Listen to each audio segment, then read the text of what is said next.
Hello, everybody. Welcome into my latest live broadcast. It's Saturday, the 8th of June, 2024. Of course, I'm still CareyHolzman.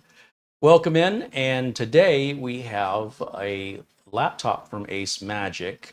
I think they make two laptops, a basic entry level, and then what they're calling a gaming laptop, although the word gaming is thrown around with varying definitions of the level of gaming, from AAA titles, and of course, level of graphics card, level of storage, RAM, gaming capabilities under one umbrella of gaming. Be aware if you're purchasing anything labeled as gaming,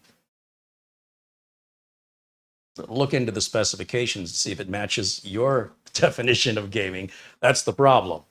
There isn't one set definition. I look online, I see used gaming computers that are 10 or 15 years old with RGB, and they're still being sold as gaming computers with no mention in most of these used computer sales that they're 10 years old or not Windows 11 compatible. They conveniently leave that out.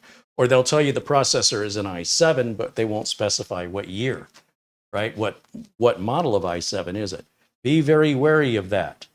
Now, one of the first indicators that you can tell is price. A higher end gaming machine is going to have a higher end price. When we talk about laptops, a higher end gaming laptop will also be heavier, run hotter, have a shorter battery life, and of course be more expensive. That's off the top of my head. Now, of course, we know ACEMAGIC from the mini PCs. And when you look at the price, and we're going to get into the specs of this here in a minute. This is, I believe I've never even taken this out of the box. I opened the box to make sure there's a laptop in it. I think that's as far as I've ever gotten. So we'll hopefully have a true unboxing experience first time.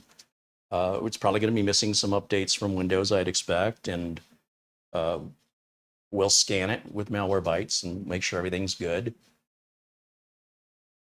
What's interesting about it is the price. I'll tell you what, let's just get to the specs right now. The acemagic.com website is back up and running. They were renovating it, and that's why it was down for a little bit, but it's back up. And I guess maybe we should just start there and see how ACEMAGIC is promoting this, right? Let's see what they say about it, and then we'll go and see what we say about it. That'll be the plan. We are live and unscripted. These videos are unrehearsed. I'm a real-life working computer technician with over 3 decades in the industry, and we're not paid to do these reviews, although, for full disclosure, they did send the laptop for free, but without any contract or any obligations. So we have the freedom to be honest. Otherwise, I wouldn't do it. That also means I don't make a lot of money because I'm not getting paid for it. But your support as viewers is what keeps us going. Let me grab the window capture here and share with you the ACEMAGIC website description of this product. Okay, so they call this the AX16. When you see a double-digit number like 15, 14, 17, 13, that usually refers to the screen size.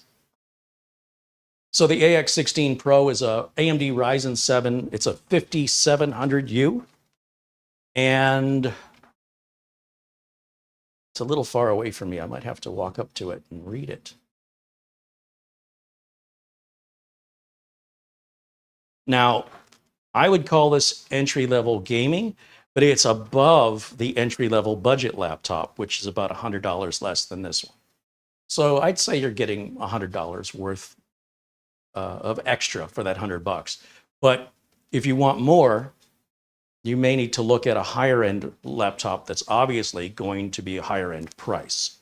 So keep that in mind when you're shopping around, because prices on anything defined as gaming could be anywhere from $300 to $4,000. So depending on how much RAM, storage, the type of video card, the capabilities of the machine, et cetera, the price can vary wildly depending on how much power you demand it has. So they're saying it's a gaming laptop. It's an AMD Ryzen 7 5700U, which is an 8-core, 16-thread processor, which will go up to 4.3 gigahertz in frequency. Designed with a metal shell. That's good. Makes it sturdy and durable. It's a 16.1-inch screen. It's a backlit keyboard with a numeric keypad. 16 gigs of DDR4 memory, that's dual channel. 512 gig M.2 NVMe. I am assuming you could easily upgrade both of these pretty easily if you want to. This is the stock configuration at this price. You can have up to 64 gigs of RAM if you want to replace it, and up to 2 terabyte NVMe drive if you want to replace it. So they're certainly implying it's easy to upgrade. Well, they're implying it's upgradable. We'll determine if it's easy. It's got a 53.58 watt hour battery life, which says it's good for 8 hours. Now, I assume if you're really resource intensive on gaming, I would not assume you're going to get 8 hours, but we obviously aren't going to do the video for 8 hours to test that. And I am assuming this battery is probably needing to be charged since it's been in the box for a while. So we won't test the battery life. It's got a 36-month warranty. And of course, you're always free to reach out to them if you have any questions. And then here's some photos of what we're going to look at. These look like the same photos in the same description over on the Amazon site. Now they're showing $900 is the MSRP at $509, which is interesting because if we jump over to Amazon and pull up the same exact laptop, look what they've done here. This is a marketing technique, and it's called perceived value. There's no way this is a $1,600 laptop. I mean, that's just, for $1,600, you could get something much more powerful than this. But what they're doing here is they're saying you can get 50% off if you click this box here in the US. And then right here it says, if I signed into my Amazon account, I can save an additional 20% with this promo code. That's going to take that $1,599, basically $1,600, and that's going to lower it by 2/3. It's a massive markup here. Obviously, I don't think anybody is buying this at $1,600. You could buy 3 of them, nearly buy 3 of them, because once you apply these 2 discounts, this 50% coupon and then this additional 20% promo code, you're going to be at $479.99, which is a fair price for this. I'd say you'd be hard pressed to find another laptop with these specs at a cheaper price. So, if an entry-level laptop's about $350, this is a little over $100 more than that, and quite a bit more power than an N100, let's say. N100 isn't going to support dual channel, won't be as upgradable, and won't be as high-performing of a processor as the Ryzen 7. I think that's easily worth $120, $130 more at the very least. So we're off to a good start. I just don't want you to be thrown by that. That's just a perceived value marketing technique. Makes people feel like they're saving money. The price is the price. And despite the marketing techniques, when you see that 99 cents, you'll often see me just round that up because it's essentially $1,600 the way they've listed it, and $480 after the discounts. That 1 penny is insignificant. It's just there to make you think it's a little bit less. All right. Also ending that price in a 9 rather than a 0. Very common marketing technique. My whole life, I've seen this my whole life here in the United States. So anyway, I think we got the same description and the same photos here. Reviews, looks like it's reviewed really well. I always like to look at the lowest reviews to see what... Some people are so unrealistic in their reviews. They're expecting a $1,600 laptop for $480. Let's see what he says. About a month, it started shutting down. When you reboot, it gives you a small box, tells you your battery is very low. But if you go in the battery, it says battery is fully charged. Oh, that's because it's plugged in. Oh, it sounds like his battery maybe went bad. It's annoying. No one knows why. I haven't lost any data yet. Well, you're supposed to be making backups regardless. You should never lose data under any... There's absolutely no excuse to point the blame at anybody but yourself if you ever lose data. Whether it's a drive failure, a virus, accidental deletion, power spike, manufacturer defect. Oh, it's the manufacturer's fault. Nope. Nobody guarantees your data. That's your responsibility. And if you backed it up, you wouldn't have that anxiety. But to each their own. This is the general public, and this is very common victimization because of ignorance of how it all works. But regardless of that, this is why I like looking at the negative reviews to see if they're from people who understand the technology or if they're from average consumers that have unrealistic expectations. This is an unrealistic expectation to put on any manufacturer of any electronic device. Your data, your responsibility to make copies of it if it's important to you. It's nobody's fault if you lose it, but yours. All right, I think you've heard me probably run on enough about that in the past, but you can see how effective I'm getting through to people. I'm not. This has been going on for 30 years now, since the beginning of my career. And I suppose more people are aware of it and know they should do it than they were 30 years ago. But I'd still say the vast majority of people don't care until it's too late. But what are you going to do? And then one by one, as the dominoes fall and it happens to them, then they understand it and they start doing it. It's a very slow, painful way to get everybody on board with hopefully what should be a process built into Windows, or I don't know. If we move everything to the online world, this doesn't really become an issue. Then it becomes an issue of privacy and it becomes an issue of data security. There's always going to be an issue, you know. Somebody's going to set a weak password and then they're going to blame the online site for allowing them to get hacked, right? This is my life. I shouldn't complain, but I'm going to anyway. All right, let's get back over to camera one here. And back over to the chat room. A shout out to our friend Buster, who watches us in Scotland.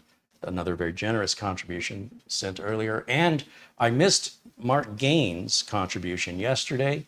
I apologize, Mark. I didn't see it till after the show. Mark watches us from Northern Ireland. And if you're out there watching this show live or later, thank you so much. Cheers. We appreciate you very much, all of you.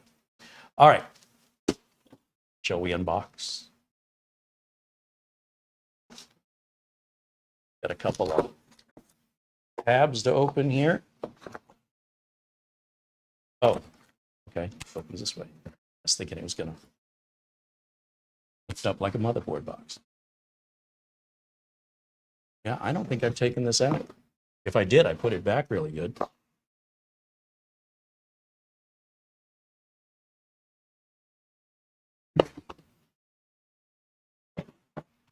Oh, it's thinner than I expected.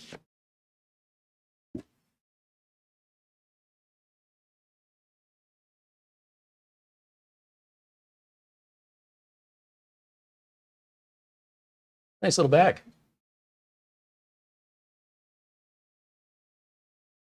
Let me bring it up to the camera and give you an idea of just how thin this is. Wow. That's nice. A lot of gaming laptops will be twice as thick as this, right? If they're $1,500, $3,000, they're typically going to have a discrete graphics card, require far more aggressive cooling, a lot more power, be far less energy efficient, and of course, the battery won't last as long on those. But if you want to play AAA titles on the go, it doesn't come cheaply.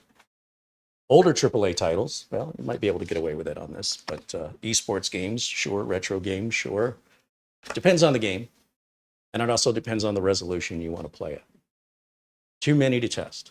However, let's see what's under here. Lid. Oh, it's a nice full-size keyboard. We have a 16-inch screen. This is not a touch screen. Thank goodness. I'm not a fan unless it's a tablet.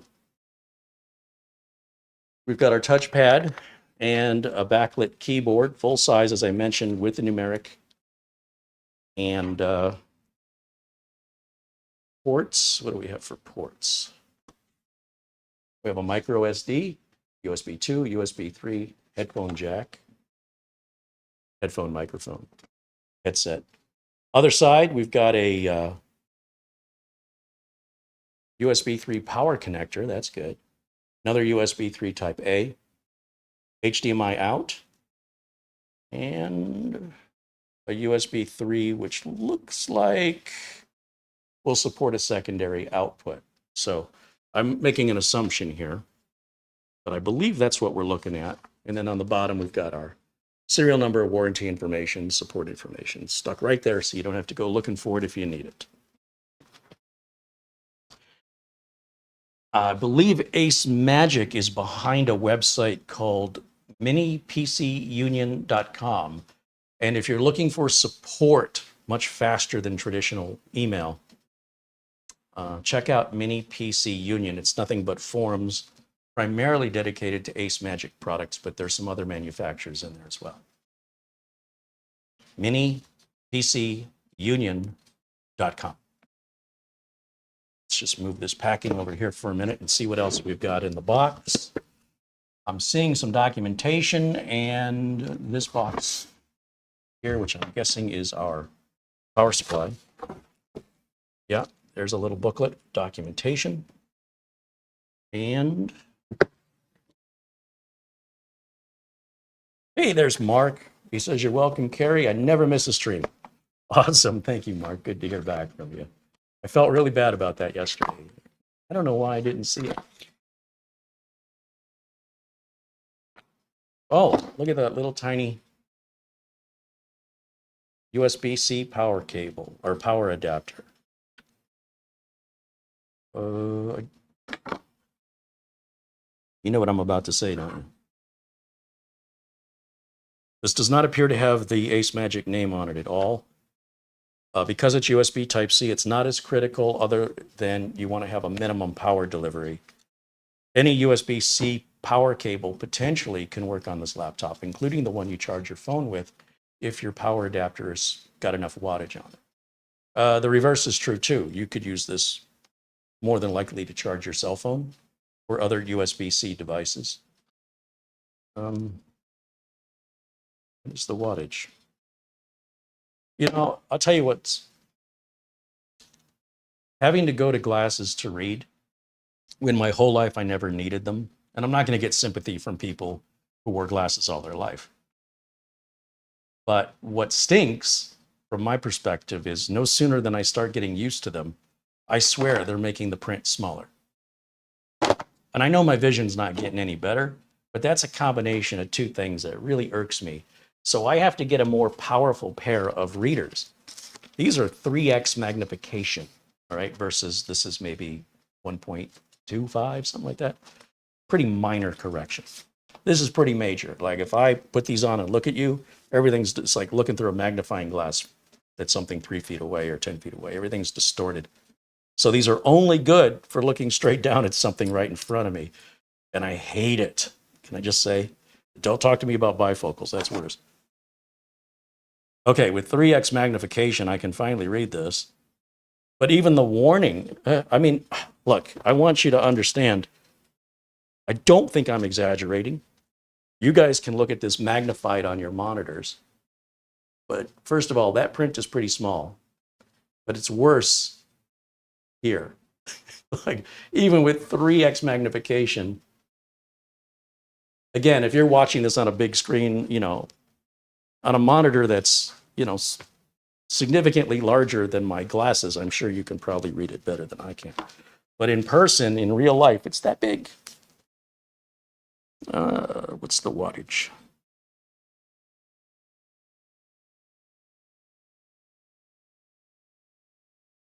$110. Yeah, well, I kind of figured that part out. Other side? It's the other side. Okay. Once again, when I'm holding it in my hands in real life, it's this big. I don't know how big it is on your screen, but sure it's larger on your screen than it is in real life. And of course, that'll make it easier for you to read. 19 volts, that's pretty standard for a laptop. 3.4 amps. Looks like about 85 watts. All right, well, a high-end cell phone charger is usually 65 watts. So as long as the wattage is more than you need, it's safe to use, equal to or more than. So in other words, if your cell phone will only charge at 35 watts, plugging an 85-watt charger into it is safe. It won't charge any faster. On the other hand, if you have a cell phone that will fast charge at 65 watts, and you don't have a 65-watt charger, just saying, when you're traveling with this, you could, in theory, just bring this and use it to charge any USB-C devices. I've got my shaver will charge with USB-C, my cell phone, and I know there are some toothbrushes, electric toothbrushes. So you don't have to pack all these chargers. That's the beauty of USB-C. That's what they've been promising us since they created it, but it still is not ubiquitous yet. Always happy to see that. And then that's all there's in this box. It's just a standard Cloverleaf power connector, power cable. Everything else is empty. Set that over there, and that can go with it. All right, let's take a look at what we got here. We'll do our first power on. And what I'll do is I'll use my power cable, but of course I want to use their adapter. And I do want to label this adapter. So whether or not I grab a silver Sharpie and write ACEMAGIC AX16 on it, or use my fancy label maker and put a nice label on it. Problem with the labels is they do tend to sort of peel up over time. The Sharpie is indelible. It'll stay there forever. The label is very readable. My writing, not so much. Pros and cons. Power, I think, which side did I say power was on? Definitely not that side. Oh, it's going to be the one closest to the lid. Usually, traditionally, on laptops, power cables usually go in at the far side. They don't usually go in the middle or in the front. Sometimes in the back, we're seeing less and less of that. So if you've got multiple USB-Cs on one side, the first one I would start with is the one furthest to the back. That's likely going to be your power input. Now, if you plug your power input into the others, they may or may not work, but it won't hurt anything. I just like to get it right the first time.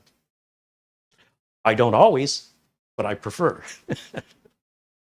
So that's the default starting point universally. Also, less chance of a broken power jack with USB-C. Could still happen, just less likely. A lot of laptops come in for USB power jack repairs, which I don't do. And a lot of laptops aren't worth the cost of that repair, because they're usually so old by that point, someone's too cheap to buy a new one, but they'll pay all this money to repair it. And the laptop's not even worth what the cost of the repair is.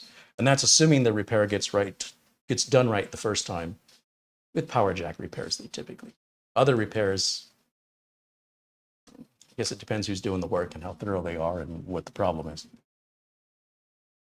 So I do have a little orange light on. I don't know how well you can see it. Let me cut the lights, maybe that'll help. And that tells us that we're charging, I guess. It's flickering. Is that flickering?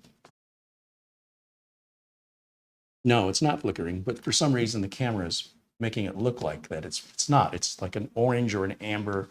That would suggest to me that we're charging, and usually the light goes off or turns green or blue, some other solid color, or off altogether. Usually a positive go color, right? Green for go, blue, red or yellow is, amber is usually like a danger, or like when your hard drive disk activity light is usually a flashing red, but a power light is usually green or blue or white. These are friendly colors, the green, blue, and white, and the red, yellow, amber are sort of warning lights, like something's going on here. It's not just idling. In any event, that's pretty universal across the board, but there's always exceptions. But I'm happy to see they're following common standard there. Now, we don't have to charge this battery up first. We're fine. I do recommend, when you get yourself a brand new computer that comes with a battery, or a smartphone, anything with a battery, I know you're going to be anxious to want to use it right away. But you're not doing yourself any favors with regards to the longevity of that battery. The best thing you can do when you get anything that comes with a battery that's rechargeable, plug that in, let it charge all the way, then turn it on for the first time. I can't tell you exactly what the battery degradation would be if you don't do that. Lithium-ion batteries are far better in their management than, say, nickel metal hydride or other rechargeable battery technologies, lead acid, etc. Actually, lead acid doesn't care, so that doesn't apply. Lead acids do like to be charged up all the time, but that's like a car battery, and completely off topic. Squirrel moment. Sticking to the subject at hand, I expect, as people keep technology for less and less time as they're replacing things more often, like cell phones, it won't make any difference in your battery life because you won't own it long enough. It's a practice. It doesn't hurt anything to go ahead and just make a habit out of first time charge all the way to max. Once the light goes off, you're fine. You don't have to keep it charged beyond that point. That should, in theory, set you up for a good long battery life over time. In theory, your mileage may vary. So that's the process I follow. Now, how do we turn this on? I don't recall seeing a power button. Let me step around. One of the things about demoing a laptop is you're going to have to see the back of my head a lot because I have to, if I turn it so I can see it, then you can't see it. I have 3 lights up here, a power light, a caps lock light, and what's that third one? I'm going to guess that's hard drive activity. Oh. Power button's right here in the corner of the keyboard. Seeing that more and more. A lot of Dell XPSs do that. So we'll just give that a tappy tap.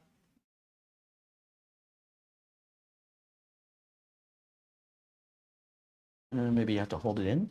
Yeah. You need to hold it in for about 2 seconds. Now I've got a power light, a blue, not amber, a blue power light. That just tells you it's on, not your battery status. Let's see what our first boot looks like.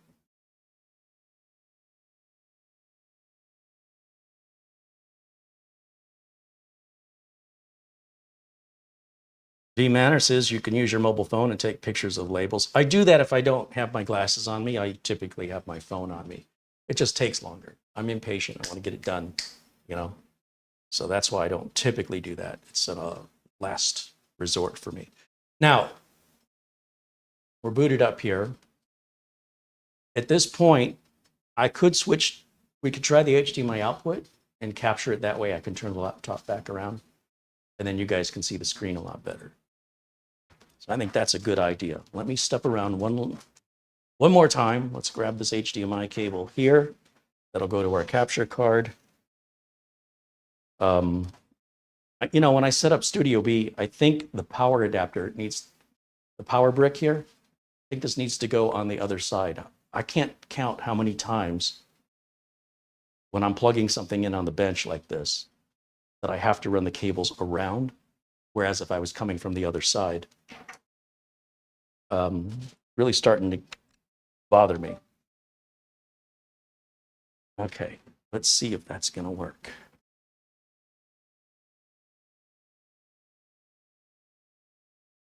HDMI input, are you working? It's working. All right. Don't know why I sound surprised.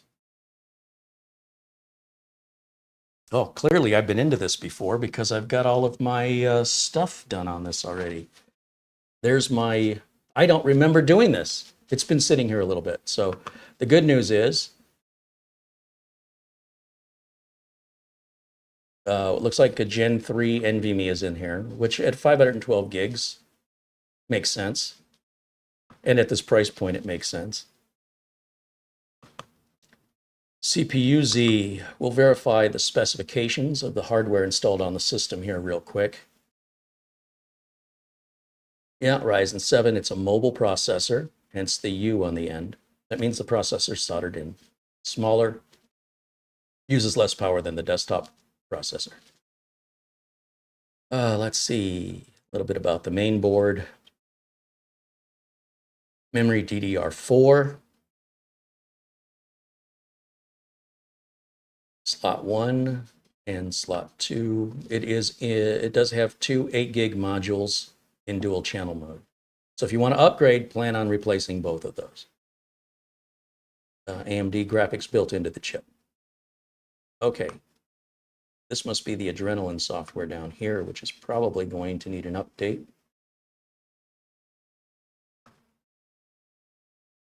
See, it says up to date.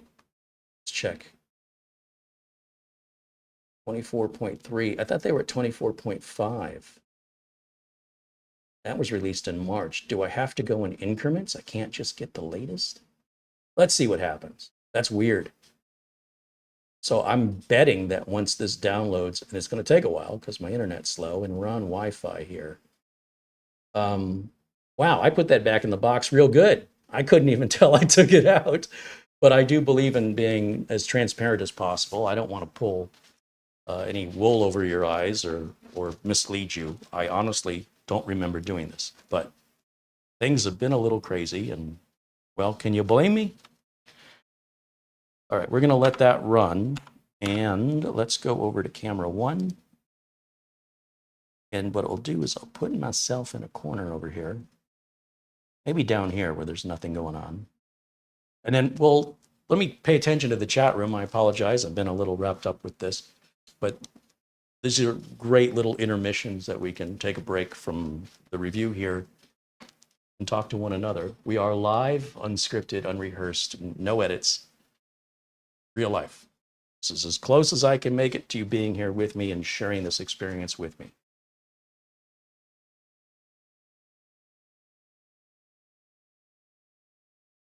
William Lynn says hello. Ben Laird and Frankie B say hello. Our friend Luke Greeny and David Graham, as well as Al Perez, Jason Wyrick, Jonathan, and Ole Peterson saying hello.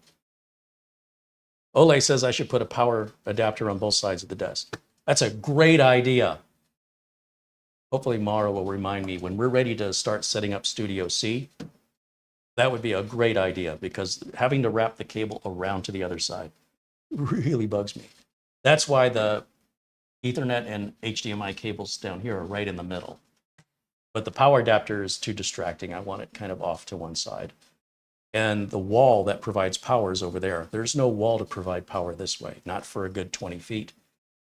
So then I'd have to wrap a cable around the bottom, which I could trip on. Anyway, there's a long story. But there is a method to my madness, which I will have to figure out. Maybe bring the cable up underneath the counter and use some wire management. There's little plastic hoops with screws. That's why I keep doing this with my hand, turning a screw that can secure it to the underside of the desk. And then it won't be a tripping hazard, and it can be permanently mounted that way, since I can't anticipate ever not needing it. And if I had to, I suppose I could get a screwdriver and unscrew it, and any holes left behind or underneath the counter where no one would see them anymore. There's our friend Reverend John O'Toole. Make sure we turn him blue, if you would, please, Mara. Good to see him. John Williams says he would be blind without glasses. Well, how do you find your glasses when you're not wearing them if you're blind?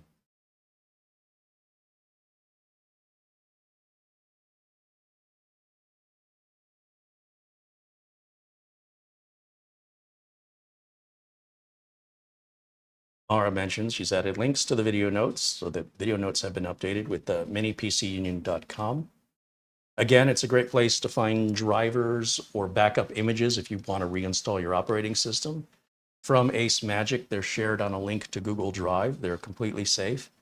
And this gentleman named Barry seems to represent ACEMAGIC there, who also seems to be running the site, administrating the site. I don't know officially what his role is. And there are other brands besides ACEMAGIC represented there, but that is the majority. And I find it to be quite helpful. You'll see some posts from me.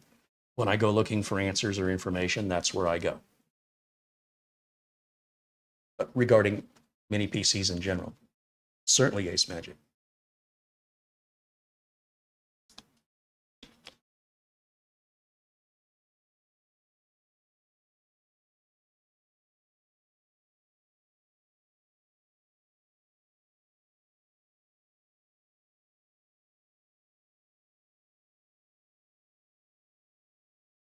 Davis Parsons says hello. There's Dave E. and Chris Johnson, Mark Baggett, as well as Garfield Rupe. Of course, Marlena's in our chat room.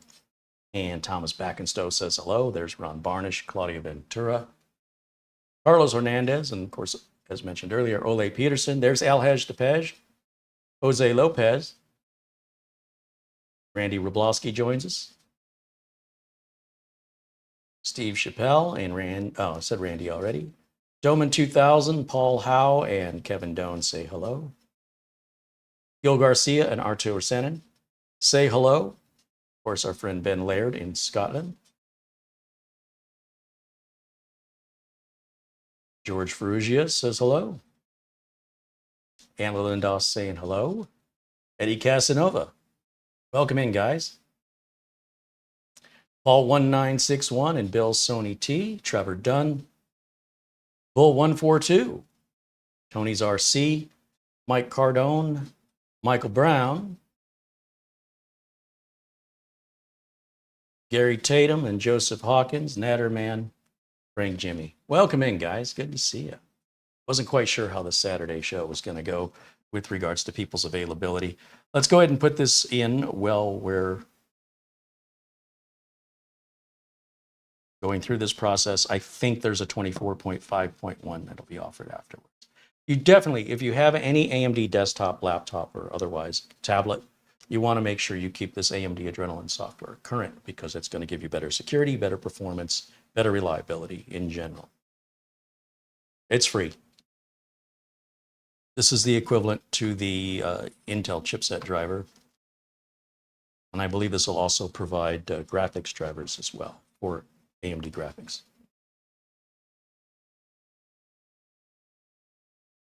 Paul Garrett says hello. Victor Collender, Natterman, Philip Jones, Rick Ash, and Ray Gallagher.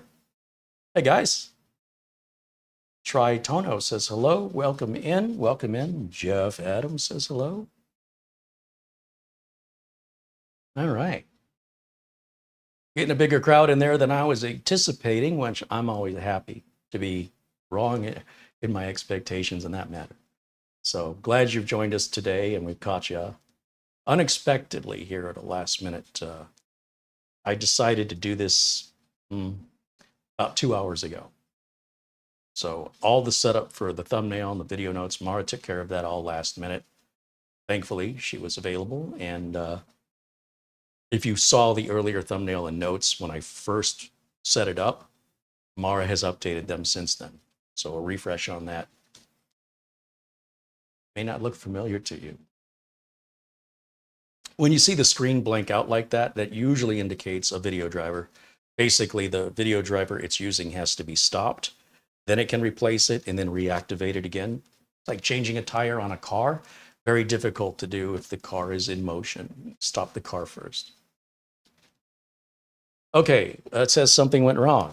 Yeah, probably it's an old version. All right, let's close that. And it does also appear that something's going on with Windows Update in the background.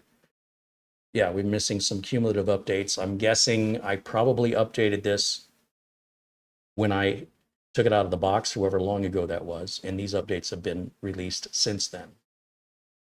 It's possible that one of these updates is interfering with the ability to put that Adrenalin driver in.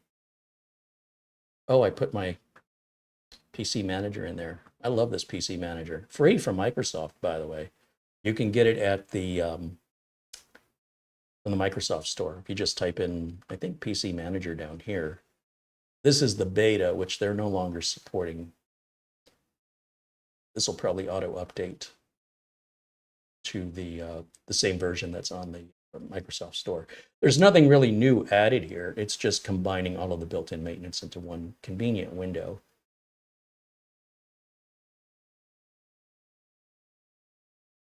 I like it. I think it should come with Windows personally. That over here. So what I'm thinking has happened. You'll notice the Adrenalin software is not running.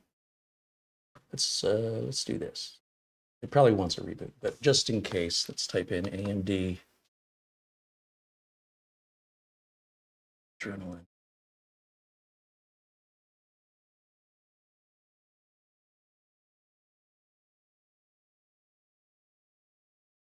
Let's do the first one. This one, right?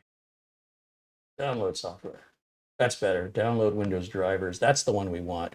Now this downloads a setup, and yeah, it's 24.5.1 is what it says. The setup is rather small. And the reason for that is it's going to determine which AMD chipset and CPU you have and graphics card and install the drivers that are appropriate for your specific configuration. So this file will basically run an installer. We can close all this out now just to make our install a little cleaner The visual's a little cleaner. And once again, we're back to this installer, which also, keep in mind, we really should reboot before we do this. However, I'm a tech, what do I care? We're waiting on the Windows updates to download anyway. But what this is doing is it's checking the PC for which hardware and software that would apply to us. Once it determines that, then we're going to hit next. And then it does the bigger download that are the drivers specific to the AMD components in your specific PC. That's why it's not just one giant download to fit all. It's less efficient for everybody to download a bigger file that takes longer when there may only be a third of it you actually need. So I don't mind this one bit.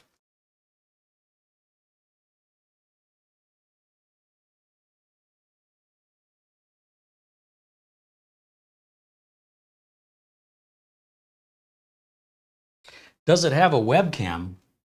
That's a great question. Let's see. Let me just type in the word webcam. Camera app. Okay. Let the camera access my location. I'm going to say that looks like it works. Actually, it looks great. Yes, it has a webcam, and when you turn it on, there is a light that comes on at the very top of the monitor frame, right up there, that tells you the webcam's on. Now, it doesn't have a privacy shutter, so if you're concerned about that, just put a little piece of tape over it or a Post-it note, something like that. Yeah, I'm going to say that works. I also like that the webcam's up here and not down at the bottom where Dell likes to put the webcam, so you can look right up my nose. It's not...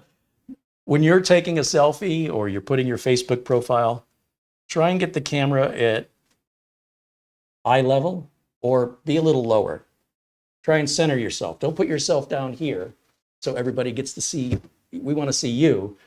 So try and get your hair up towards the top of the frame. It's okay if you want to be off to the side, if you want to be artsy. But do try to be at eye level or a little below. It's far more flattering to take a picture this way, right? Look at my chin. And if I go like that, it's not very flattering. It bugs me when people do that. Like, you understand this is how you're presenting yourself to the world on Zoom or Skype or your Facebook profile. That doesn't bother you? Maybe I'm more vain.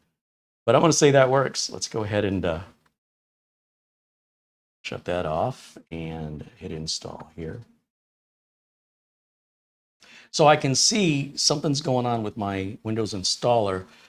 I think I have conflicting installs. You want to do one or the other. You don't want to do both of these at the same time. My instinct says I should cancel this because I really feel like for this to be successful, my odds are better if I reboot from the failed install. Let's cancel that and let's hit install all over here. And again, this may also need a reboot for it to install correctly, because once you have one failed install, it could tie up some files that need to be updated if they're related to any of these updates, which I don't know. So if I do see any failures here, I'm not going to panic. Just a reboot, do it again, do the Windows update first, then I'll do the adrenaline. Mike Cardone with a $20 super chat. He says, this is for all you do. Hey, Mike, thank you so much.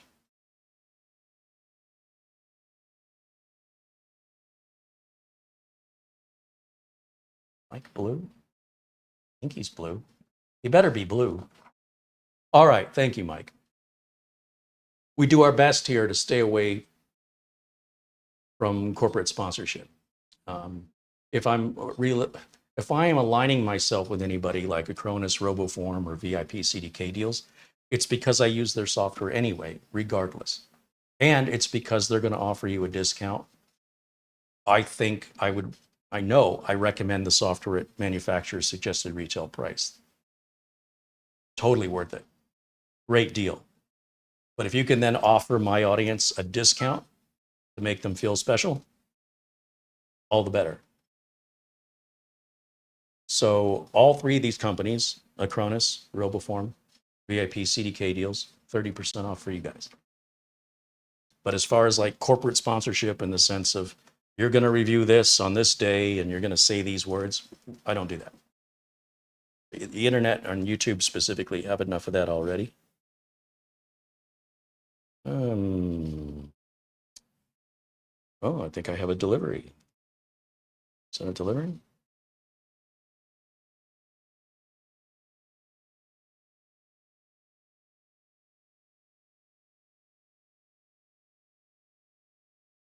That is the wind. Okay, it is, again, we're hitting over 110 degrees. We got triple digit temperatures Fahrenheit here in Phoenix early. I don't remember it coming this early, but I don't think we're breaking any records where I am located, but it's unpleasant. I will probably try to make this video shorter than normal because it gets hotter and hotter until about 5 o'clock here. And then, you know, the sun stays up longer. It's summer, so sun comes up earlier, goes down later. We have a lot more sunlight. Very rarely do you see clouds. It's just an oppressive, relentless, super hot sun heating everything up, the pavement, the concrete, all of it.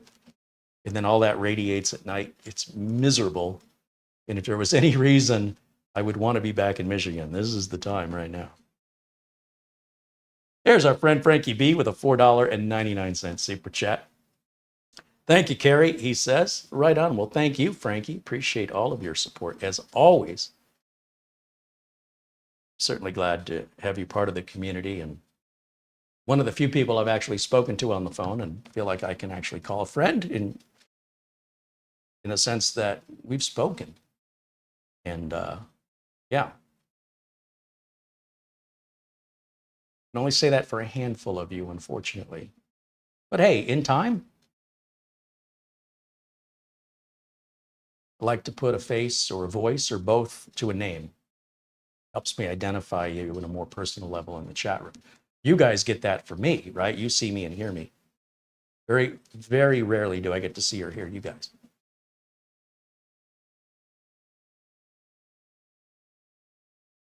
Ole says, great place for solar panels. Yeah, well, yes, in theory, but we're talking about solar panel maintenance. They get really dusty and they lose efficiency and you have to hose them down or clean them up. And then they talk about solar panel cost of repair. And then the power company's talking about a fee if you have solar, like an additional fee on your electric bill, which then defeats, you know, what's the point? But in theory, yes, Arizona should be, and I would think Las Vegas, New Mexico, Texas, probably all good locations for solar. John Williams said, I'd love it in Madison, Wisconsin. It's 63 degrees Fahrenheit. Oh, it sounds great. Subaru Mike is back out there in Appleton, Wisconsin right now. And I don't think he's watching, but just in case, we'll shout out to Subaru Mike. A little jealous. He got out just before the heat. He left on Monday, and hopefully we'll see him back here in about a week and a half. Ben Laird, £2 super chat. He says, Carey, email me some sun. If I could, I'd email you all of it. It's too hot. Send me some rain. The rain knocks the dust out of the air temporarily, cleans up the air quality in Arizona, in Phoenix, Arizona, and it also brings the temperatures down. I realized why Michigan was so clean is when I visit there, typically I see 1 or 2 days of light rain. And I realized one of the reasons I find Michigan so pretty is always washing itself. Arizona, you get a couple of days of rain a year. So when it happens, it usually pours. Like the streets will get flooded, trees will get knocked over. It's pretty bad. And it usually doesn't do that very long. It may only be 20 minutes or an hour. And then it's 3 days of cleanup. But then you also get about 2 or 3 days of cooler weather and cleaner air. So if it rained more here, it'd probably be okay.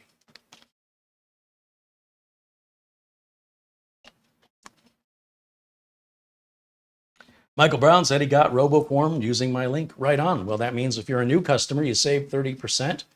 That rocks. And once you start using RoboForm, you'll probably wonder how you've ever lived without it. I've been using it. I know it sounds like a sales pitch, but the honest to God truth, once I started using it 15, 16, 17 years ago, I've never stopped. Can't.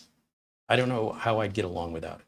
So very happy to have partnered up with them and to be able to offer you that discount, because even at full price, still a bargain.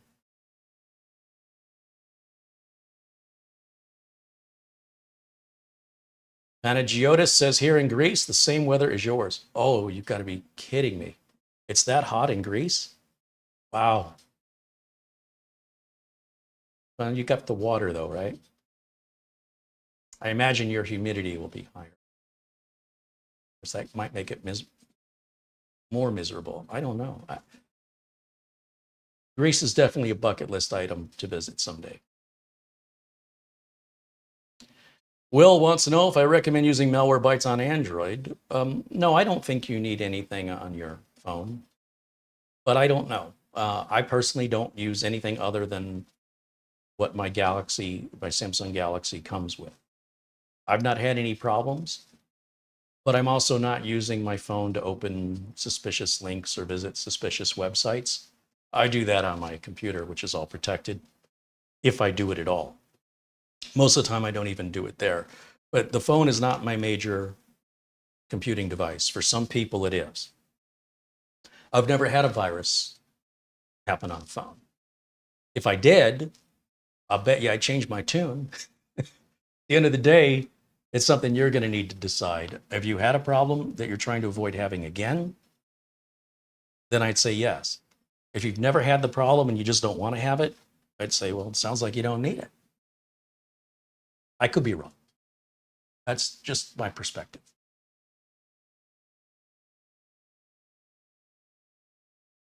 Bill Stoney T says he loves RoboForm. I don't know anybody who's used it who doesn't love it. I know there are some people that initially have trouble grasping the concept of what it's doing, but then once that connection's made and once it clicks, oh, they love it. Yeah. And we do have interviews with Simon from RoboForm demonstrating how the product works. A good hour and a half interview. We've done a few of them. Watch the most recent one, and it walks you through the whole download, install, and some examples of how to use it in the most basic way.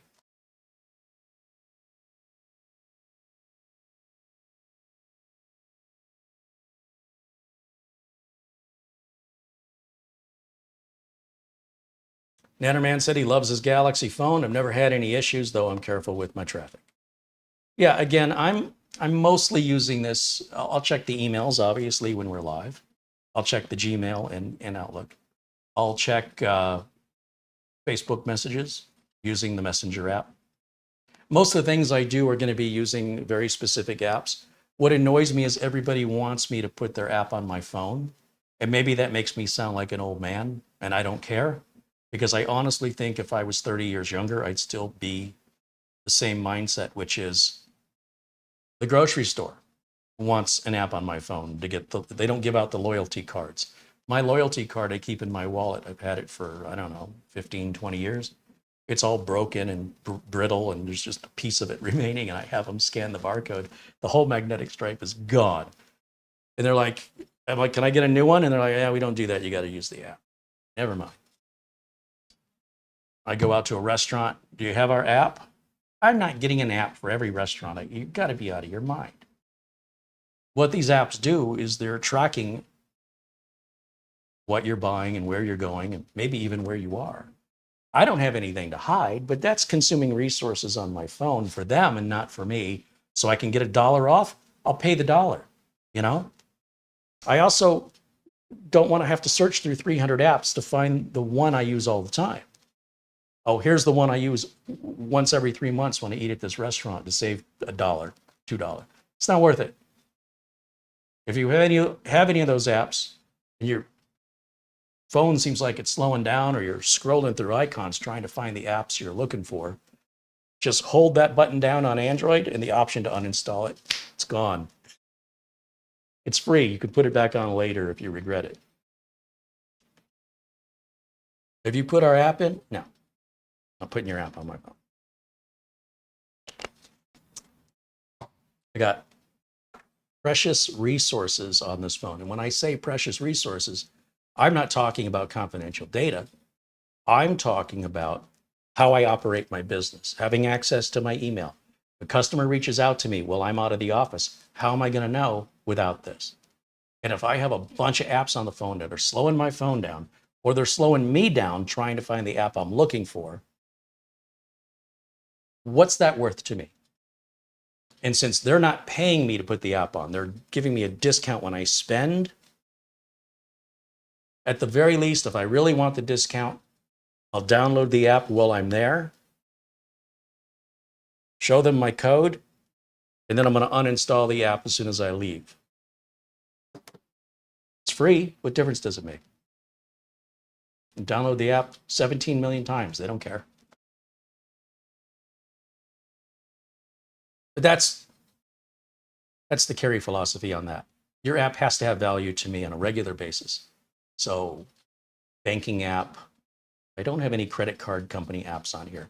Any credit card management will be done on my main PC where I know the connection is secure and nobody's looking over my shoulder, right? That's the other thing people don't think about. And then on top of that, if there's any credit card alerts that's, a charge has gone through, it emails me. So I get that on my phone immediately as soon as a charge goes through. So if my credit card is compromised for any reason, as soon as a charge is made, I know about it and can respond to it in an instant. Don't need the app for that. I just need the contact information of the credit card company. Give them an old-fashioned phone call. And that's how I maintain very simple security. Keep it simple. It also maintains performance on the phone without all those apps consuming all my precious storage space, RAM, and processor. You're going to slow your phone down. And you're going to slow yourself down. To do what? To save $1. The grocery store is a little different. With the grocery store, I can save $20, $30, but I still have the loyalty card. The Costco card, to shop at Costco, you need an ID card. And it's always a hassle for me to take that out of my wallet and show it to the door person as I walk in. Then I realized Costco has an app to download on the phone, and you sign in, and it brings up a virtual card that you can use to show the person at the door and to use at checkout or to use to buy gas. You no longer need that plastic Costco card anymore. Less in my wallet, unless it's cash, less in my wallet's a good thing.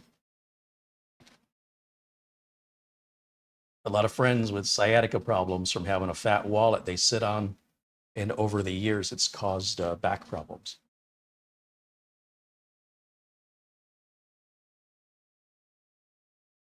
It's probably some millennial or Gen Z going, what's a wallet? You don't use Google Pay or Apple Pay?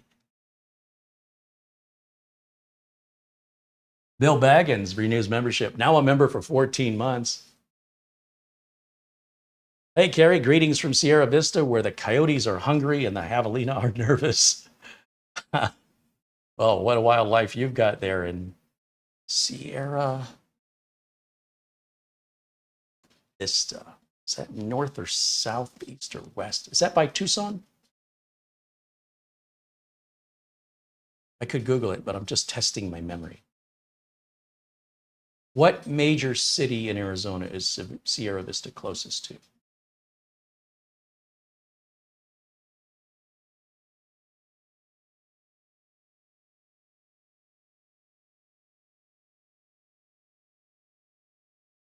Southeast of Tucson. That's where I was thinking. Yeah, I was thinking, so southeast is going to put it more towards, so south of Tucson, east towards Albuquerque, probably near Douglas or Tombstone. Close to Tombstone. All right. Look at me know the geography of the state I've been living in for 40 years. 50 years? Has it been 50 years? And I still say I'm from Detroit. Figure that math out.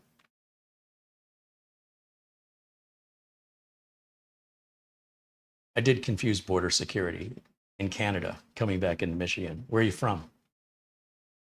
From Detroit. Why does your driver's license say Arizona? It's because I live in Arizona.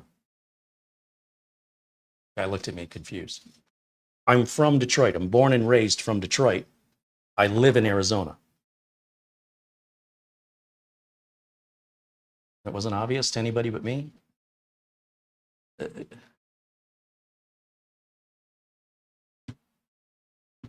Autism? Probably. Not easy. Not easy dealing with the normals sometimes. Anyway, still waiting on this update to finish as I prattle on. Then we can reboot. Then we'll do the AMD Adrenalin. Do you have any questions about the laptop? Any concerns that I might be able to answer? Fire away. I think $479.99, $480, a very good price for this. When you consider the budget version of this is like $120 less. It's going to be an N100 processor, much more limited with upgradability, but I was impressed with how easy it was to get into. And once this is all done, we'll shut it down and we'll see if that matches the other model from ACEMAGIC. I think they only have the 2 laptops, but it was very easy to take the back panel off, and storage and RAM were right there. And I believe the battery, even on that cheap model, was easily replaceable, which I did not expect on what I would consider to be a disposable product. So that impressed me, and I'm hoping this will impress me as much for that $120 more, $130, whatever it is. It's not a major price difference. Remember, I have a Galaxy Book 3 $3,000 laptop, and before that, a Dell XPS 13 $3,000 laptop. Now, granted, those have 4 terabyte drives, 64 gigs of RAM, over the top, but I'm rendering videos and making content with them. I could still do that with this laptop. It would just take a little bit longer. On the other hand, I could buy 5 or 6 of these for the price of that one. And size-wise, it's very similar. So it depends on how you use it or what you need from it. And again, I don't know how to compare the battery life. I couldn't tell you. I always keep my laptops plugged in at this point. I use them when I travel, but I travel so infrequently. A lot of times it'll get plugged in the hotel. So the only time I'm really ever on battery is pretty rare, where I'm somewhere in the traveling process. But once I'm at the destination, it's typically getting plugged back in.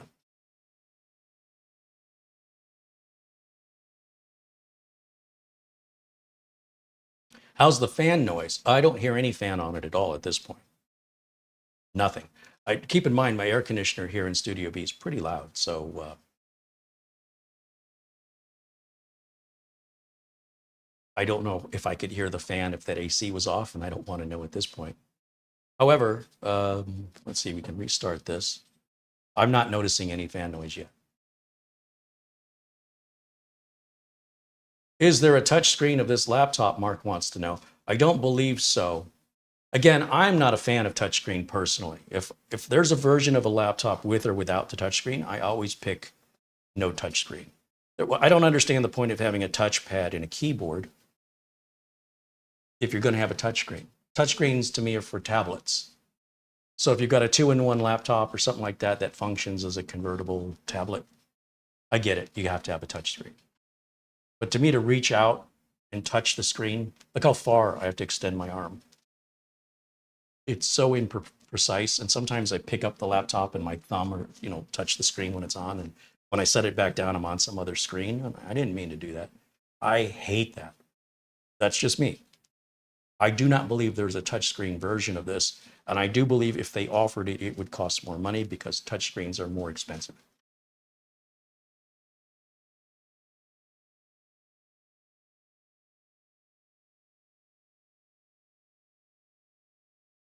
Is it in turbo mode? I haven't seen a turbo mode on a computer since the 286. My original IBM compatible PC had a button on the front of it where it would run at 12 megahertz, not gigahertz, megahertz. And if you hit the turbo button, it would run at 16. But some programs, 16 megahertz was way too fast and it wouldn't run properly. Some games, as I recall.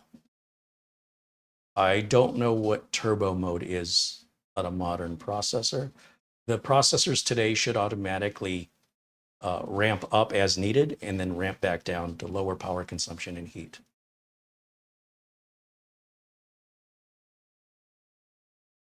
I don't believe that's called turbo mode. Mustang Mike says, I am with you on the touchscreen.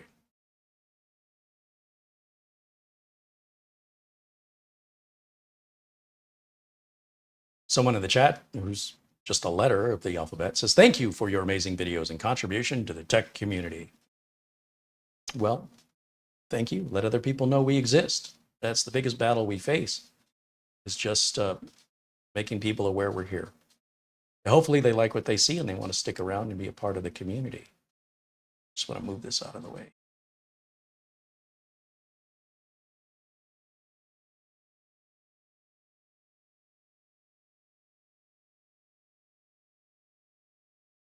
David Graham says some of the old turbo buttons slowed down the CPU. I remember there was like a 7-digit LED, 2 of them, and you would set jumpers on the back. So when the turbo button was in one position, it would display 12, and when the turbo button was pressed in the other position, it would display 16. But it wasn't actually measuring. It was just numbers that you configured with jumpers. That wasn't representative of the, actual. I mean, it should have been, in theory. But if that thing was running at 32 or something, it would still display whatever you set the jumper to display. We've come a little ways since then, I guess is what I'm saying. All right, let's get back over here to the Adrenaline software.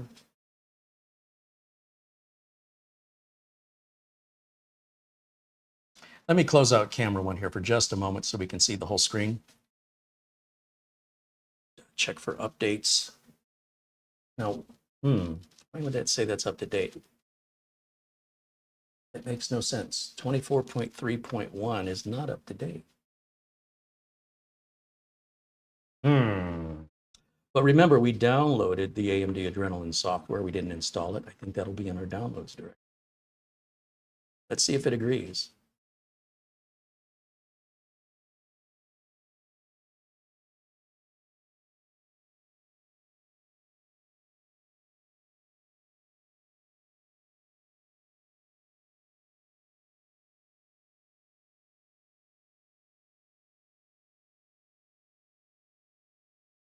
And this thing's pretty snappy. You think about the price.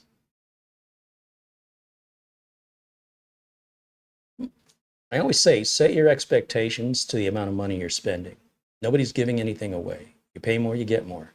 But when is enough?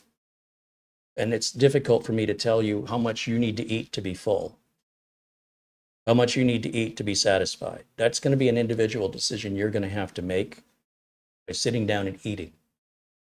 And if you go to McDonald's, don't expect a steakhouse. You're not going to get steakhouse quality. You're not going to get steakhouse prices. Computer equipment, cars, almost everything in life, houses. You might be able to find a really inexpensive house that you might have to invest the same amount back into to fix it up. Or a more expensive house that's move-in ready. There's always going to be somebody trying to pull something, but it's up to you to determine that value and to make sure that it's in line with what you're getting. Something too good to be true or something that seems wrong is probably wrong.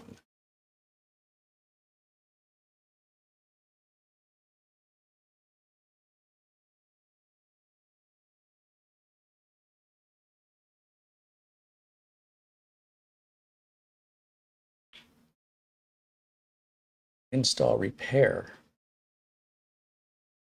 Isn't that interesting? So I thought it was going to offer us 24.5.1. I wonder why it's not. It's not that old. I mean, it says released just a couple, no, that's March, not May. Weird. Let's do an install repair because remember the previous install did not successfully complete.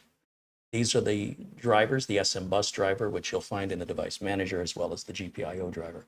Power management is likely an app, I'm going to guess, and this is also probably found in the device manager. Let's see if it'll install successfully this time.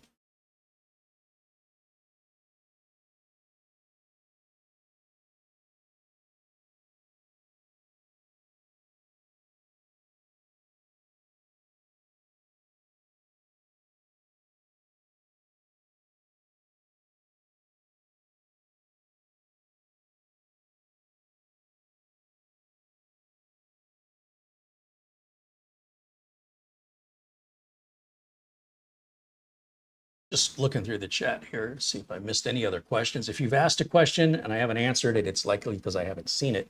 Do please ask it again, and also watch from our other community members for answers as well. Oftentimes, they can be faster to respond and have a more accurate answer than I do, because they have the convenience of looking things up. I don't want to sit here and look things up while I'm on camera live. Seems like a waste of time.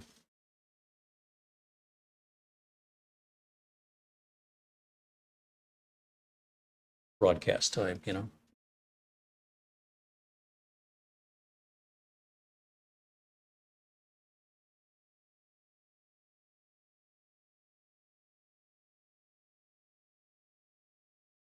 Paul wants to know if I watched the SpaceX Starship launch the other day. You bet I did. Also,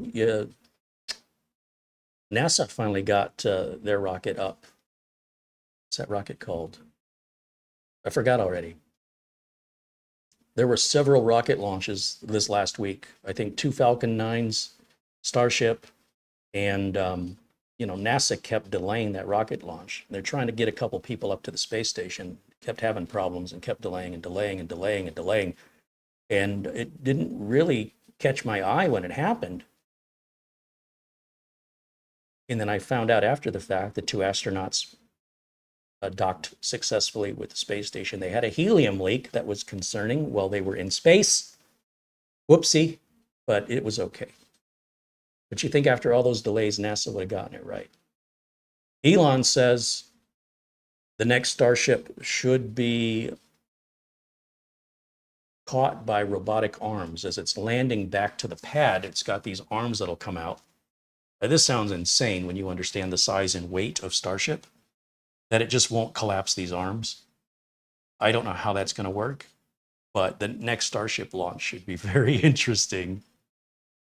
Yeah, if you haven't seen any of these launches this week, I think they just launched another Falcon 9 a few hours ago with more of the Starlink satellites.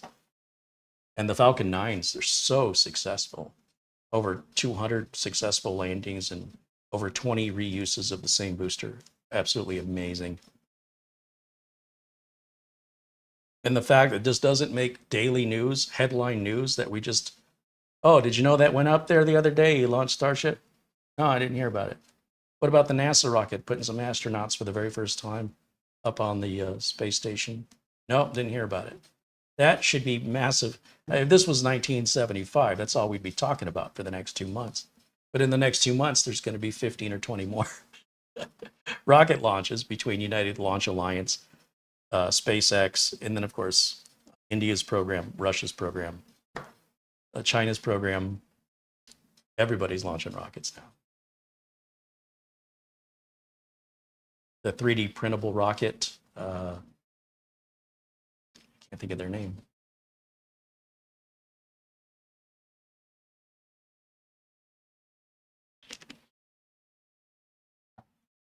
Good stuff.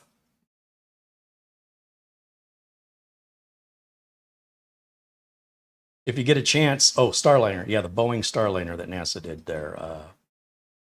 If you get a chance, there's a video of the 2 astronauts in Starliner.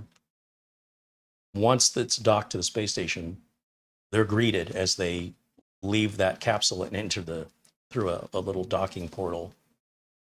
And there's a male and female astronaut. And the female, I believe her name is Sunny. And watching her celebrate after so many failed launch attempts that were not failed, but canceled. Watching her just do this really fun dance while she's on Starship. She's so happy and enthusiastic and excited to be there. Added some great levity to what was, for me, getting frustrating to watch all these scheduled launches get canceled and then find out they got the helium link and then finally they're there. So if it feels that way as a viewer, imagine, boarding the Starship or the Starliner, getting ready to launch. Oh, got to get back off. Let's try it again next week. Oh, you got to get back off. Let's try it again. Oh, you got to get back. I mean, after a while, you think it's never going to happen. Then you finally get up there. Oh, we got a helium link. Great. Well, what's that do? Well, that controls our steering. Are we going to make it to the space station? Okay, we can't steer. That they worked it out. But geez, after all those canceled, they still had problems. But the video is there of them, of the Starliner astronauts entering the space station for the first time. And yeah, watching her celebrate it, you can just feel the joy. Let's see, we're going to uncheck this box, and it looks like we were successful this time, and it will require a system restart. So let's go ahead. I don't know if it's going to do that on its own, but we'll manually set that up. And this will give you an idea of boot time. I don't know that it's fair to measure boot time after an install of something, because it may still be finishing the install during the shutdown or restart process. But we'll see. I mean, it's real life, unscripted. What's happening that you're seeing is happening in real time. I have no control over changing the perception or reality of this. But I do want you to bear in mind that if it seems like it's taking a little bit longer,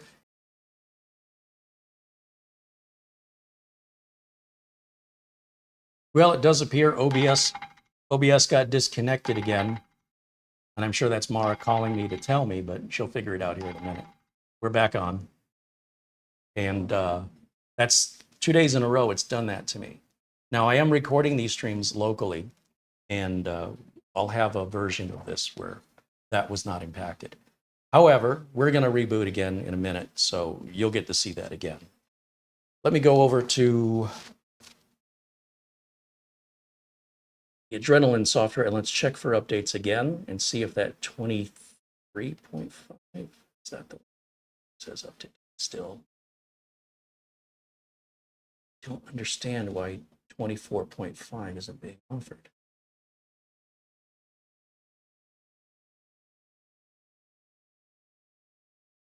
See, it says 24.5 here. Oh, this was March 14th one. No wonder I can't remember. I've had this for 3 months. That's how busy I've been. This is the first time I've gotten around to making the review. It says it's 24.5.1, and it says 24.5.1 here. So why am I not getting that? Is it that this system isn't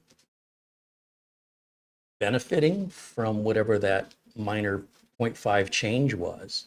That's possible.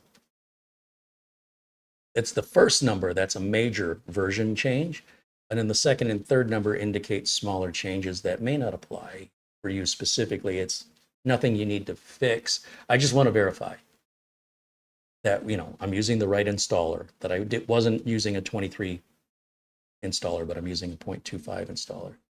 And if it's defaulting to keeping me at 0.23, there's probably a good reason for that, and that I'm not impacted by the 0.25 update. Still, I'd prefer AMD gave it to me anyway, just for good feelings. Bill wants to know if this program works on Windows 10 or just Windows 11. Both Windows 10 and 11. They're essentially the same operating system anyway. I'm not aware of anything that runs on one that doesn't run on the other regardless. There may be some exceptions to that, but I'd say 99.9% of all Windows 10 software runs on Windows 11 and the other way around. So if you can't install it, it kind of depends on the error you've got. Remember, you've got to have an AMD CPU or graphics card to benefit from this. If you're Intel, obviously this is not going to work for you. See, that's saying AMD graphics.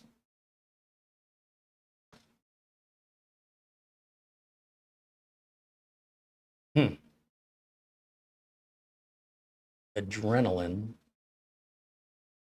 24.3.1 recommended. Okay, well, that should be it then. Obviously, with a good internet connection, when we've got Adrenaline installed, we just want to make sure that when we check for updates, it's verifying today's date and that it's up to date. And that applies to this specific configuration. Maybe a newer, I don't know, Ryzen chip benefits, and that's why we're not seeing it. But I would say that as long as it says we're current and everything's working, we're good to go. Let me shut this down and we'll open it up or make an attempt. See how well this goes. I mean, the other ACEMAGIC laptop opened much, much easier than I was expecting. And I didn't expect that on a budget laptop. I thought it would be user-friendly as it turned out to be, because there's not much to upgrade on a budget-friendly laptop. I wouldn't expect the battery to be replaceable. I wouldn't expect the RAM to really be replaceable in single-channel N100 budget laptop. And yet it was.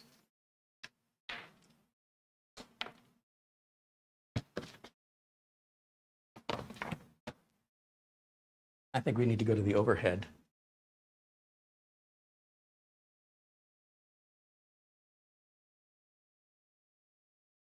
Let's do that. So,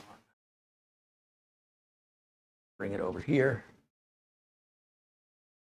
Probably going to have to lower it a little bit so I can reach it. Something like that, maybe. Maybe I can reach that. Where's Mitch when you need him, you know? Or literally anybody who's taller than me.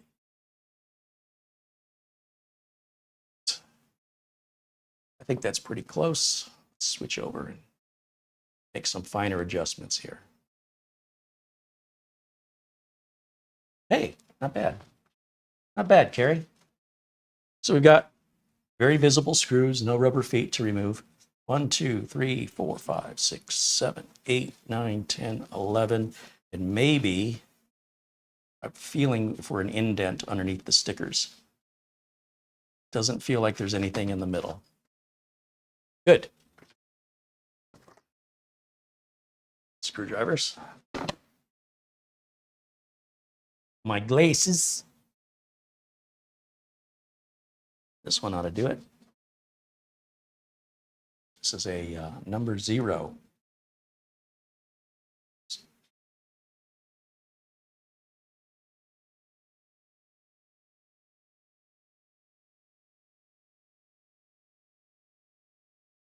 Oh, those are long screws. And that's a short screw. All right, so I'm going to take these screws out and I'm going to set them down sort of in the same pattern they came out. It does look like it's probably short screws along the whole laptop except the hinges on the screen. So doing this, putting them in the order I take them out is likely overkill. You could probably throw all these in a bucket. Just know the long screws are for the hinges. But that's one row, right? So when I take out the next row, all I do is, this is the way I do it.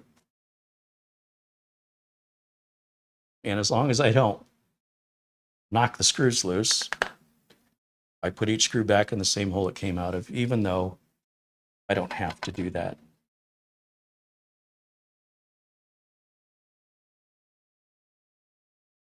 Screws are coming out nice and easy. Nothing's over tightened. Paul Garrett says, man, Carey loves pulling stuff apart. That's true. I should get a shirt that says, I void warranties. Actually, nothing about this should void your warranty unless you physically damage it. Regular upgradability is perfectly acceptable, obviously. That just came right off. No spudger needed. Don't have to pry it. No clips to break. That's a welcome thing. Thank you, ACEMAGIC.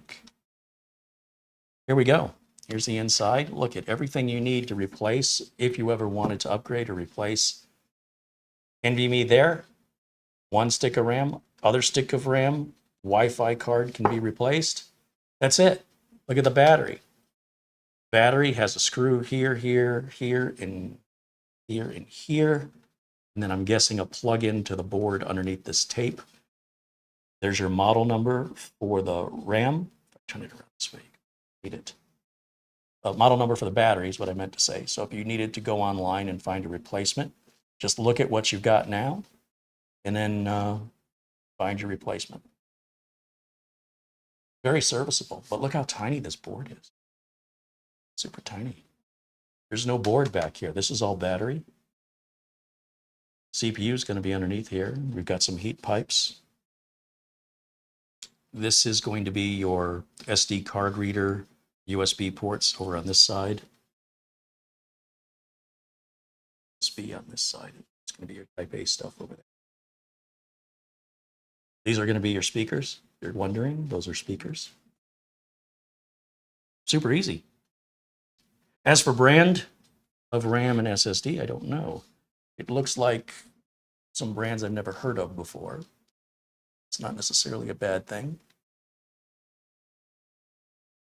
And again, going with off-brand is going to lower the price.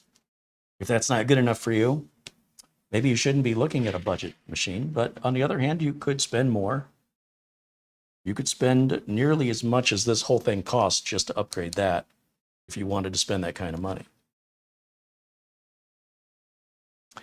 This is a Gen 3 NVMe, and I'm assuming that's because that's what this supports. I don't know for sure, though. The DDR5 is at DDR4 is at 2666. This is budget. Keep it in mind. Don't compare it to a $1,500 laptop, even if that's their fake price. But one of the easiest to access. It's easier than the Samsung or the Dell, I'll tell you that. No clips, no glue, no hidden screws, no rubber feet. What more could you want?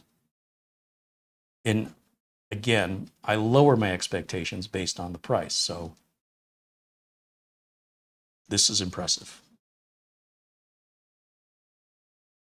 Any questions while I've got it open, or are you ready for me to put the cover back on?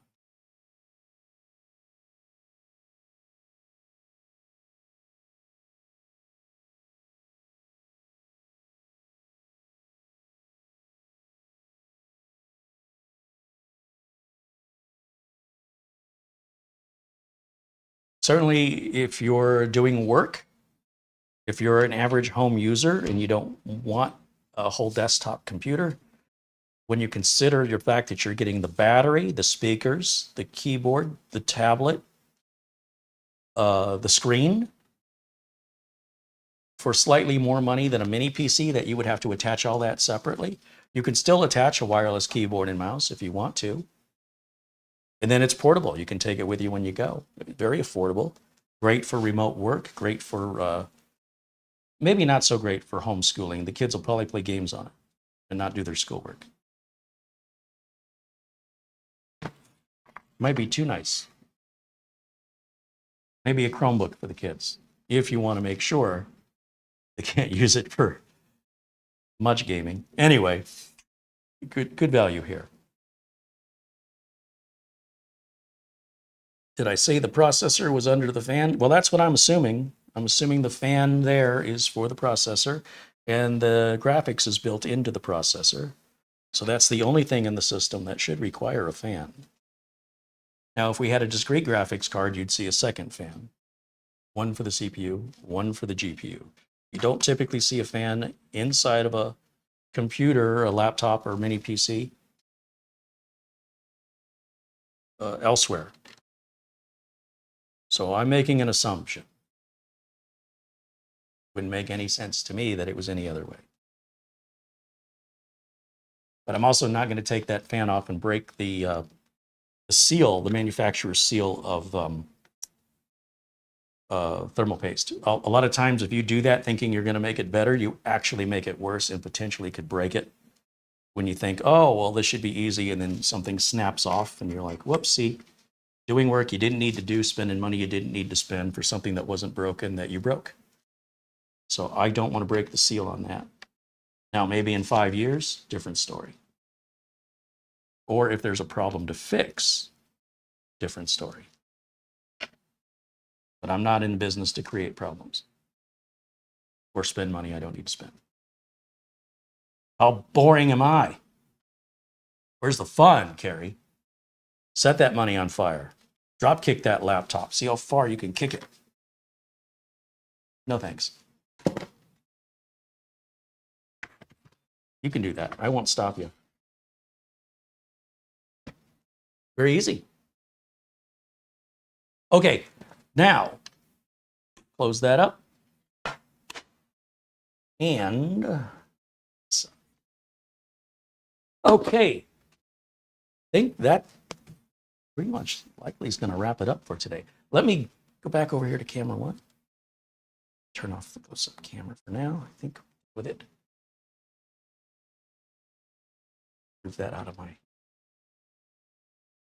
I guess you guys can't really see it, but I can raise it up a little bit more just to make sure it's out of the shot. Okay. All right. Questions? Any other questions that I can answer for you or try to answer?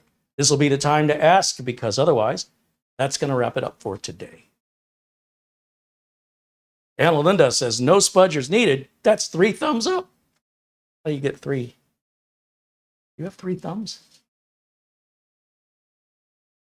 Raj says it looks like the CPU is to the right of the fan. That would explain those heat pipes. Yeah, quite possible. Does that level of detail really make any difference?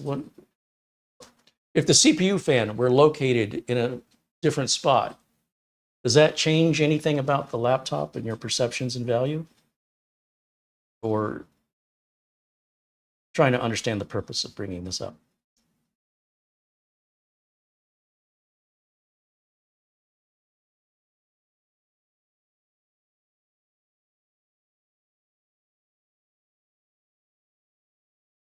Somebody says this is $409 at the moment. I didn't know.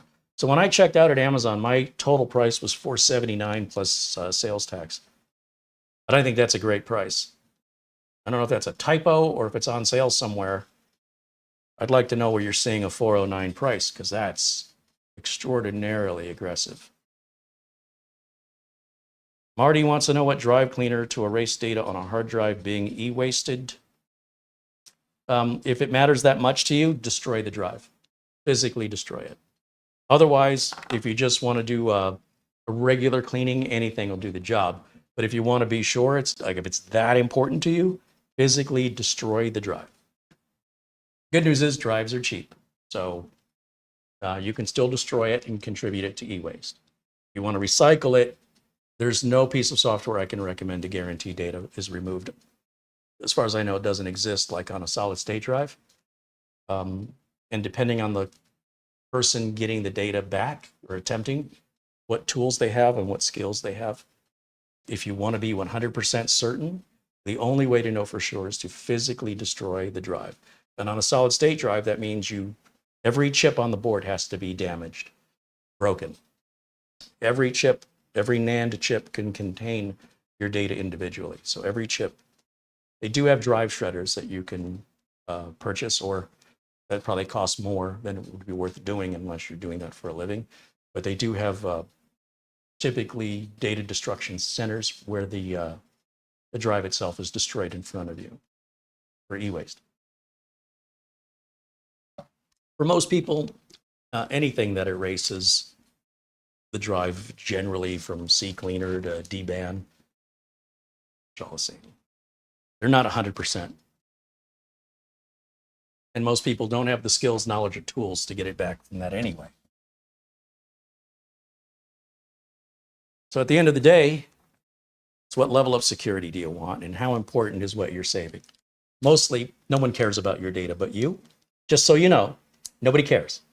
If you're somebody famous, if you're a politician or celebrity, then you would be a high-value target. Likely the only one who's that passionate about your data is you, and doesn't really have any, nobody cares. But if it's that important to you, destroy the drive. A hammer works wonders. Especially when you're really frustrated with something. It's great therapy.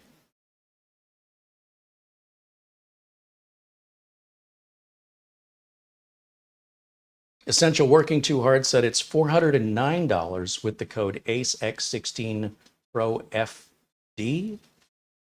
Is that on Amazon, or where do you see that? I'm confused. That's a great price.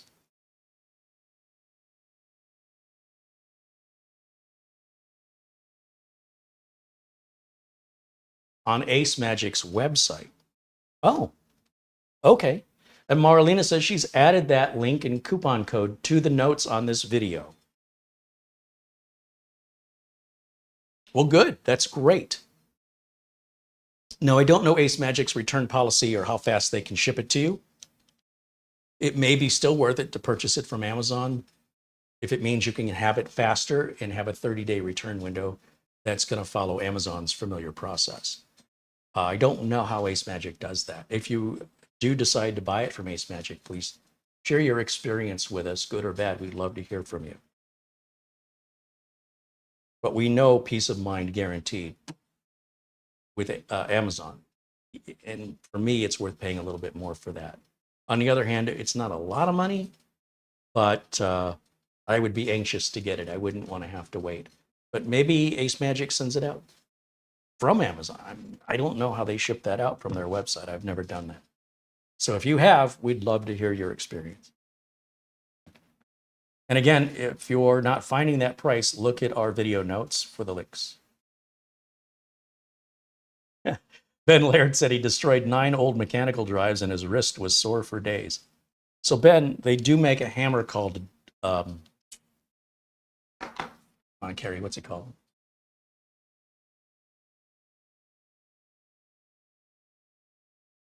The problem with hammers, when you strike a hammer, all the force goes through the hammer and into your arm. So if you're a construction worker pounding nails all day, they have a hammer that's got sand in it. Looks kind of like a mallet, and you can hear the sand shaking in it. And what that sand does is when you strike that hammer, the sand absorbs a lot of the impact instead of your arm. And I think it's called a dead drop. I'm sure somebody in the chat room knows. Dead something.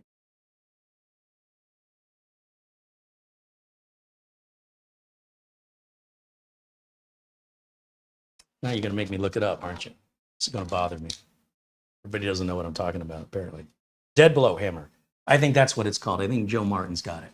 I believe it's called, if you search on Amazon or just a Google search for a dead blow hammer, they make them in various weights, depending on just how hard you need to hit.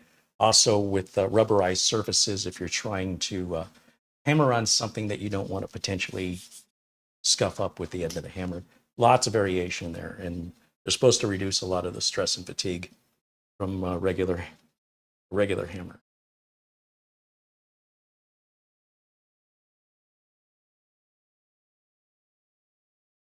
I don't see, were there any emails? I don't see any emails here, so looks like we're good to go to wrap it up. And any other further questions? Dead blow hammer, yeah. Dead blow. Now, if I had to destroy 9 mechanical drives, I would do them when I'm angry. I'd do one at a time, take my frustration out, save the other 8 for 8 more angry moments. Just keep them off to the side where they're in my possession, they're safe. Feeling angry again today, maybe I'll do 2. And then I might be sad when I run out that I no longer have any therapy left. I wouldn't do all 9 at once for that very reason.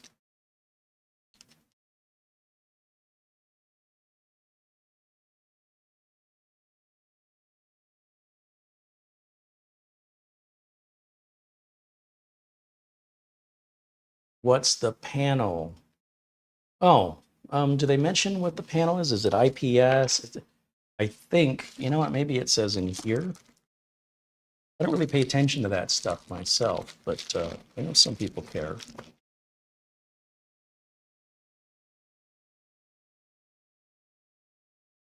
Again, this is going to have 1, 2, 3, 4, 5, 6, 7, 8, 9 different languages. So only the first couple pages are English.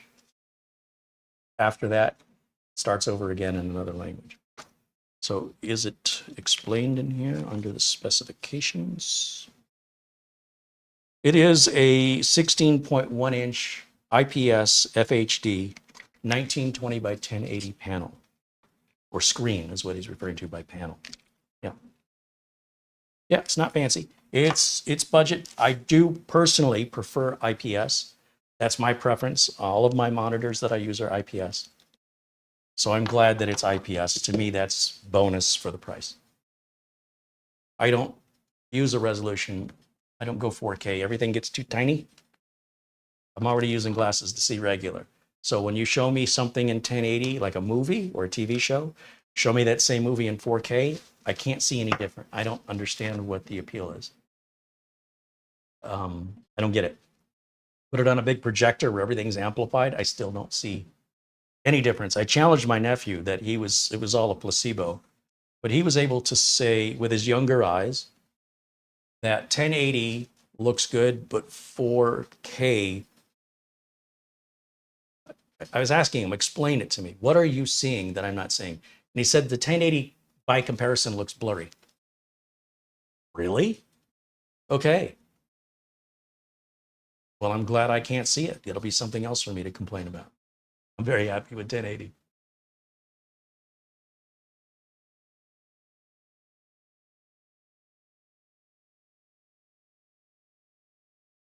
Trevor Dunn says a 409 euro for this laptop on a German Amazon. Wow, great.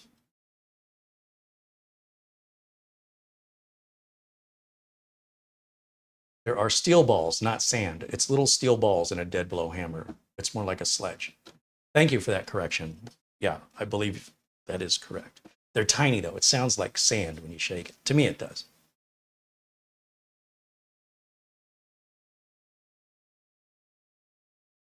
Calvin wants to know, are these specs enough for photo editing? It depends on the level of photo editing, the number of layers, the resolution. All computers will do all layers and all capability of photo editing levels. It's just how much time it takes, right? When you click and you ask it to process. I can't answer that question for you because the photo editing software and the level of editing you're doing will vary greatly upon what your performance you're expecting. If you want to buy one from Amazon, you have that 30-day return period. Whatever photo editing your software you're using at whatever level of photo editing you're doing, only you can answer that question. Is this meal going to fill you up? I don't know. I don't know how much you eat. So there's no one way to photo edit. Maybe you're just resizing photos. I don't know. That's easy. Anything can do that. So you're going to have to tell me if it photo edits to the way how you define photo editing. Some of these questions are just not possible to answer because there's your world and then everybody else that lives on the planet. And so in your world, you've defined photo editing unique to you. That is not unique likely to any other people. For that reason, giving you the answer would be inaccurate unless I knew you. And some questions are going to be answered that way. Am I going to like what you just cooked? You're going to have to try it and tell me. I don't know. These kind of questions, they're very subjective and they don't have a one-size-fits-all answer.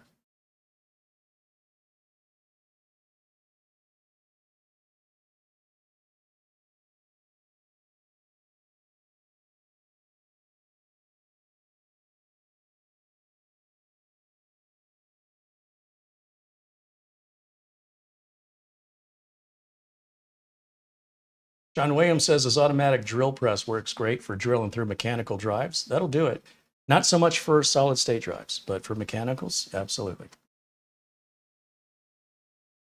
Ben Laird said 1080p is fine for home use. I don't have any business customers that have anything over 1080p. Usually enthusiasts only or specialists would be in 4K. Enthusiasts and specialists. For the other 90% of the world, 1080s, just fine. At least as of June of 2024, I would say 1080 is probably the most commonly used resolution, at least here in the United States. I can't speak for other places. A lot of it has to do with money, though. 4K monitors cost more. 4K compatible or capable computers cost more. And a lot of people still have older computers that aren't capable of 4K or even Windows 11 compliance. So they don't miss it. They don't want it because they've never had it. They don't know what they're missing or if they would even like it. So a slight disagreement with you on that. I wouldn't limit it to home use.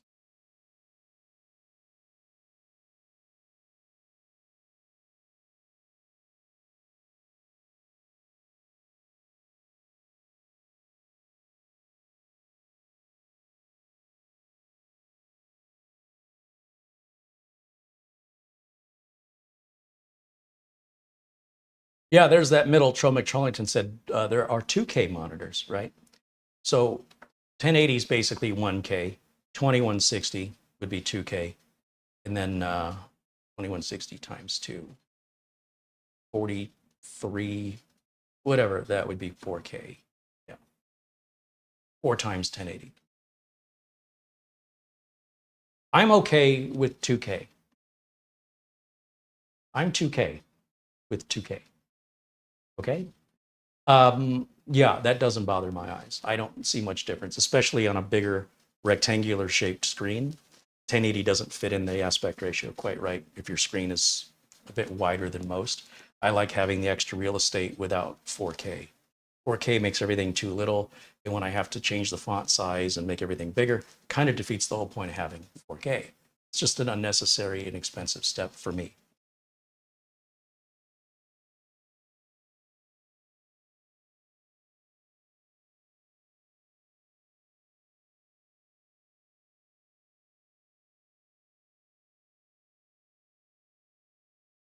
Mark Baggett said, yeah, his TV and PlayStation 5 are in 4K, but he's never been able to see the difference between that and 1080.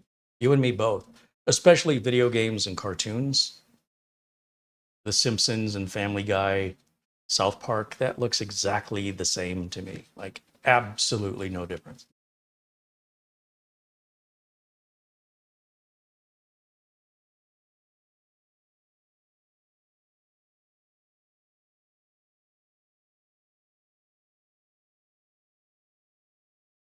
Okay, I think that'll wrap it up for today. Alan wants to know if the other ACEMAGIC is also an AMD. No, that was an Intel N100 or N95. Again, Alan, if you look at the video notes below the video, the links to this laptop on ACEMAGIC's website will also show you the other laptop. They only make two. Also, you can search my YouTube channel for ACEMAGIC laptop, and it should only bring up this video and the other one if you missed that one. But that's a much more basic entry-level machine and very aggressively priced. Not very powerful, but maybe more powerful than a 10-year-old or 8-year-old computer someone's using today. But in this case, totally portable with a screen, speakers, battery, keyboard, all the things a laptop has that a traditional mini PC or desktop would not. When you consider that, really good value there. Don't expect too much from it. This one, given a choice, I'd rather have this one myself. This one will have a longer usable life than the other one. The other one probably be good for a few years, but it's going to feel slow and outdated sooner than this one will. This one's probably going to double that, if not close to double, maybe more. 3D Everything with a $10 super chat. He says, I just arrived. You can begin. Well, we can begin the ending and then you can watch it from the beginning. Thank you for your contribution, 3D Everything, and everybody else. Thank you for the support. Bill says the ACEMAGIC Starship mini PC was so cool. I'm still waiting to hear back from ACEMAGIC regarding how do you get to the SSD and RAM if you want to upgrade them. I've not heard back yet. I don't know why. It's been a week. And I did get the other two demos running that I was trying to run on that. So we will bring that back for part 2 to demonstrate, once I find out the answer, how to get to the SSD and RAM. If I'm at it the right way and I've got to take it completely apart, I will not demo it, but I will share the answer with you. And if I was going at it backwards and there's an easier way, then I'll demonstrate it. Otherwise, I'm leaving it alone, but I can show you the 2 other demos at the same time. So that's coming up.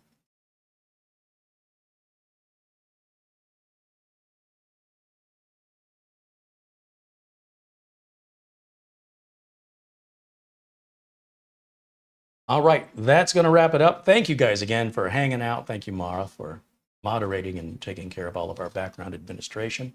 A shout out again to Frankie B and Oystein and, of course, Buster for their continuous generosity. It's really helping a lot.